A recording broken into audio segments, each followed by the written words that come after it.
জগদ্ধাত্রী পুজোর ব্লগটা পোস্ট করতে একটু দেরি হয়ে গেল। পঞ্চমীর দিন হঠাৎ প্ল্যান হলো যে চলো তাহলে চন্দননগরের পুজোটা দেখে আসি। এই নিয়ে পরপর 3 বছর হলো চন্দননগর যাচ্ছি।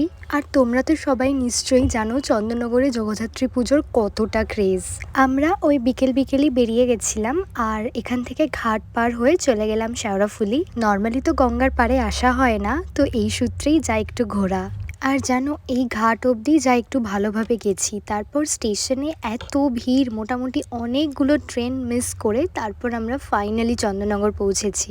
আর এখানে দেখে কেউ বলবেই না পঞ্চমী, এত ভিড় চারিদিকে। তবে কিছু কিছু প্যান্ডেল আর প্রতিমাগুলো তখনও শেষ হয়নি। আর চন্দননগরে তো লাইটিং সব থেকে বেশি ফেমাস, তো চারিদিক ঘুরে না এই লাইটিং এর শো গুলো দেখতে বেশ ভালো লাগে।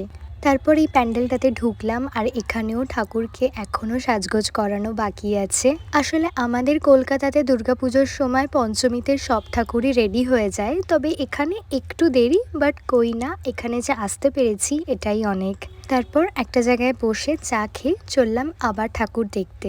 তবে এখানে একটা জিনিস যেটা আমার ভালো লাগে, যে লাইনে এক ফোঁটা দাঁড়াতে হয় না। তো ফাইনালি অনেকক্ষণ পর একটা কমপ্লিট প্রতিমা দেখলাম।